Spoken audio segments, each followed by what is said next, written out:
Hello. Mansa Musa ఒక వెరైటీగా ఉన్న పేరు కదా. ఎస్, పేరుకు తగ్గ వెరైటీయే కాకుండా అత్యంత ధనవంతుడిగా, అత్యంత కుబేరుడిగా, ఈవెన్ ఇఫ్ ఎలన్ మస్క్ని కూడా కాదని త్రోసి రాజైన ఒక రాజు ఉన్నాడు.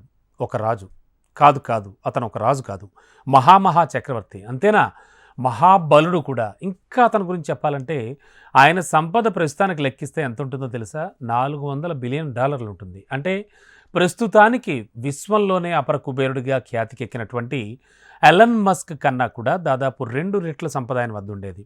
మానవజాతి హిస్టరీలో చూస్తే అంతటి సంపద కలిగిన మరో వ్యక్తి ఇప్పటివరకు లేడట. మరి ఆ కుబేరుల కుబేరుడు ఎవరో తెలుసా? ఆయనే మన్సా మూసా. ఎస్, ఆఫ్రికాలోని ప్రస్తుత Mali, Senegal, Gambia, Guinea, Niger, Nigeria, Chad, Mauritania ఇలాంటి దేశాలతో కూడిన సువిశాల సామ్రాజ్యాన్ని పాలించాడు. దీన్ని మాలి విశాల సామ్రాజ్యం అని పిలిచేవాళ్ళు. ప్రస్తుతం ఉన్న మాలిలోని టింబుక్టును నిర్మించింది కూడా అతనే.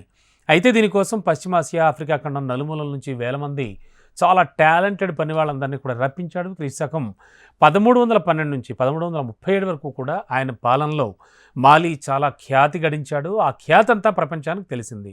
సరే, మూసా సామ్రాజ్యంలో బంగారం, ఉప్పు గనులు కూడా చాలా ఎక్కువగా ఉండేవిట.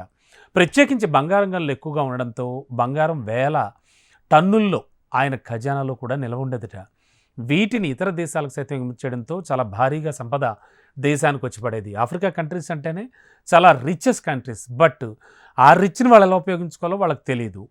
కోర్స్ మూసా ఒకవేళ ఎప్పుడైనా హజ్ యాత్రకు బయలుదేరిన పుట్ట మార్గ మధ్యంలో ఈజిప్ట్లో ఆగి ఆ దేశ పాలకుడికి భారీగా బంగారాన్ని బహుమతిగా ఇచ్చేవట. ఫలితం ఆ దేశంలో బంగారం విలువ పడిపోయింది. అంటే అంత విరివిగా ఈజిప్ట్లో ప్రజల వద్దకు చేరిందని అర్థం అన్నమాట.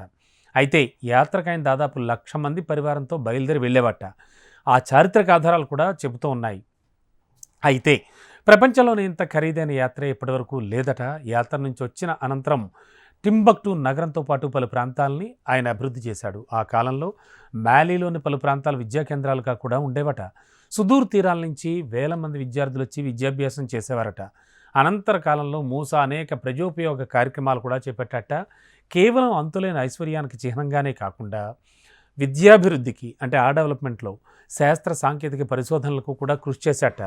మూసా 1337లో కన్నుమూయడం జరిగింది. అనంతరం వచ్చిన పాలకులు అసమర్థులు కావడంతో మూసా నిర్మించిన మహా సామ్రాజ్యం అంతా కూడా విచ్ఛిన్నమైపోయిందని హిస్టరీ చెబుతూ ఉంది. మొత్తానికి అంటే ఆయన సంపదని ఇప్పటి సంపదతో లెక్కేస్తే ఖచ్చితంగా ఎలన్ మస్క్ అంటే అపర కుబేరుడిగా ఖ్యాతించబడుతున్నాడు. ప్రస్తుతానికి ఈ వార్త నెట్టింట వైరల్ అవుతోంది.